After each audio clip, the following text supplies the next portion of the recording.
Баршаңызға қайырлы күн, құрметті көрермендер, каналыма қош келдіңіздер. Бүгін сіздермен ерекше әдіспен пирожкиді осылай қазанның қақпағында пісіретін боламыз. Егер үйіңізде духовка болмай қалған жағдайда немесе қуырылған пирожкиді ұнатпайтын болсаңыз, дәл осылай қазанның қақпағында дайындап пісіре беруге болады. Сіздерге видео қызықты болады деген ойдамын, сол себепті өткізбей соңына дейін көріңіздер. Ал ендеше бастаймыз. Ең алдымен қамырын илеу үшін ыдысымызға 150 грамм жылы сүт құямыз және де 1 шай қасық құрғақ ашытқыны саламыз. Одан кейін 1 шай қасық қант және де 1 шай қасық тұзды салып, барлығы жақсылап ерігенше осылай араластырып аламыз. Келесі кезекте 2 ас қасық сұйық май және де 1 жұмыртқаны салып, тағы да жақсылап араластырып аламыз. Осы аралықта біздің ұнымыз електен өтіп дайын болып тұру керек. Ұнның барлығын бірден салып жібермей, осылай 2-ге бөліп салып, қамырды илеуді бастаймыз. Бізде кішкене жұмсақтау, орташа тығыздықтағы қамыр иленіп шығады. Ешқандай іртік немесе түйіршік қалмайтындай қамырды жақсылап илеп дайындап аламыз. Мінекей қамырымыз осылай иленіп шықты, көріп тұрғандарыңыздай жұп-жұмсақ болып шығады. Енді бетін пищевая пленкамен жауып, жылы жерге көтерілгенше шамамен 1 немесе 1,5 сағатқа қойып қоямыз. Ал қамырымыз көтерілгенше пирожкидің салмасын дайындаймыз. 250 немесе 300 грамм картопты пісіріп дайындап қоямыз және де 1 бас пиязды осылай видеода көріп тұрғандарыңыздай өте ұсақ етіп турап аламыз және де қазір бұл пиязды біз майға қуырып алатын боламыз. Табамызға кішкене май құйып, жаңағы туралған пиязымызды салып, қатты отта жақсылап қуырып аламыз. Пияз кішкене жұмсарып, түсі де кішкене сарғаю керек. Негізі пирожкидің ортасына өздеріңіз қалаған кез келген салманы салып жасай берсеңіздер болады. Капустаны да осылай кішкене қуырып алып, капустамен де жасасаңыздар болады. Мінекей қуырылған пиязымызды енді маймен бірге жаңағы піскен картоптың үстінен саламыз және де 30 граммдай сүт, дәміне қарай тұзбен кішкене қара бұрыш салып, жақсылап осылай езетін құрылғының көмегімен толкушкамен жақсылап барлығы біркелкі болғанша езіп дайындап аламыз. Қамырымызда көтеріліп дайын болды. Енді қамырымызды алып, бірінші осылай қолымызбен 1-2 басып илеп аламыз. Егер қамырларыңыз кішкене жабысқақтау болып жатса, столдың үстіне кішкене ұн себелеп, қамырымызды орналастырып, осылай сопақша формаға келтіріп аламыз, яғни колбаска жасап аламыз. Және де осы қамырымызды бірнеше бөліктерге бөліп аламыз. Өздеріңіз қалаған көлемде бөліп алсаңыздар болады. Егер барлығының бірдей шыққанын қаласаңыздар, таразымен өлшеп бөлсеңіздер де болады. Енді бөлінген әрбір қамырымызды осылай қолымызбен дөңгелетіп дайындап қоямыз және де араларын ашықтау етіп орналастырамыз.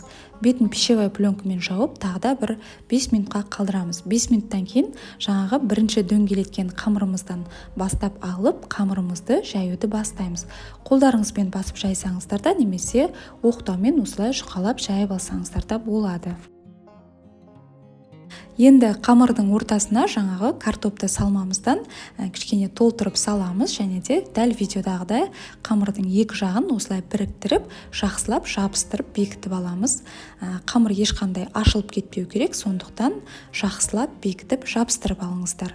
Құрметті көрермендерім, осындай қазақ тілді кулинарлық каналымның әрі қарай кеңінен дамуына өздеріңіздің аз да болсын үлестеріңізді қосып, осы видео ұнаса тегін лайктарыңызды басып, комментарий бөлімінде жылы пікірлеріңізді жаза кетіңіздер. Каналға тіркелмеген болсаңыздар, төмендегі подписаться батырмасын басып, тіркеліп алыңыздар. Мінекей пирожкилеріміздің барлығын түйіп дайындап алдық. Жабысып қалмас үшін мата дастарханға орналастырып, беттерін жауып қойып қоямыз. Енді қазанымызды қыздырамыз.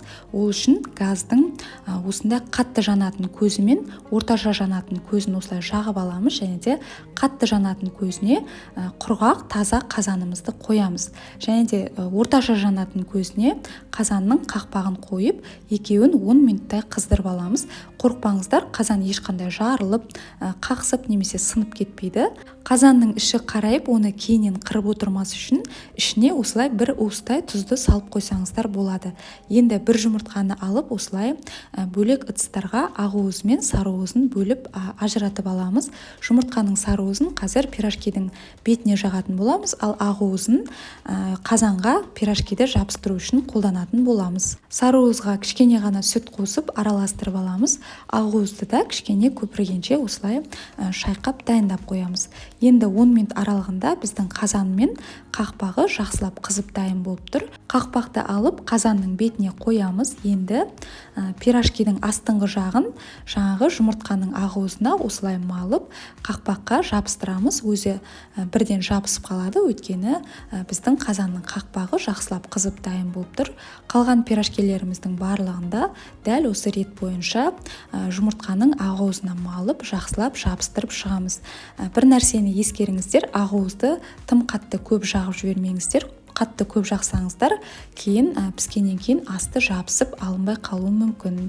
Мінекей осылайша барлық пирожкилерімізді жабыстырып, үстерінен осылай бір-бір басып қойыңыздар. Жақсы жабысқанына көз жеткіземіз. Осы уақыт аралығында біздің қазанымыздың асты қатты болып жанып тұрғанын ұмытпаңыздар.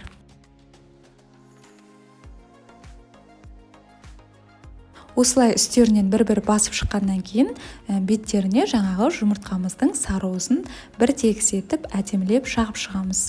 Бұрын-соңды қазанның қақпағында пирожки пісіріп көрмеген болсаңыздар, жасап көріңіздер, сіздерге ұнайды деген сенімдемін. Ең бастысы сіздерге қызықты тәжірибе, қызықты практика болатынына сенімдімін. Мінекей жұмыртқаның сары уызын жағып алдық. Төңкерген кезде ешқандай да түсіп кетпейді. Енді қазанның үстіне осылай төңкеріп қоямыз. Және де бірден қазанның астын орташадан төмен етіп басып қоямыз. Осы төмен отта 15 минут уақыт аралығында пирожкиіміз қызарғанша пісіріп аламыз. Көріп тұрғандарыңыздай пирожкиіміз қып-қызыл болып, әдемі болып пісіп тұр. Астын осылай пышақпен жай-жай қырып алсаңыздар болады. Сіздерге пирожкидің астында көрсетейін. Өздеріңіз көріп тұрғандарыңыздай асты да беті де толықтай әдемі болып пісіп шыққан. Енді қазанның қақпағына кішкене жабысқан қамырдың қалдықтары қалып жатса, қазанды бір тазалап жіберіңіздер. Тазалап барып, келесі пирожкилерді осылай жабыстырып, дәл жаңағыдай пісіріп ала берсеңіздер болады.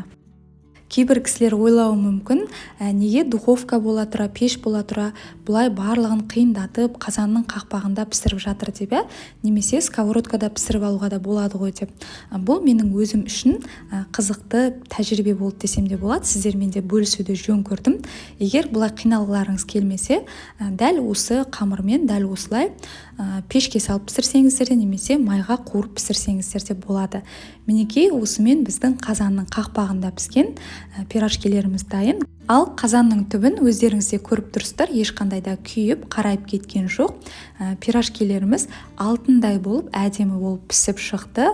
Өте жұп-жұмсақ және де дәмі де сөзсіз керемет болып шығады. Жасап көріңіздер. Осы видеом сіздерге ұнаған болса, пайдалы болған болса, каналға төмендегі подписаться батырмасын басып тіркеліп, лайк басып, комментарий қалдыруды ұмытпаңыздар.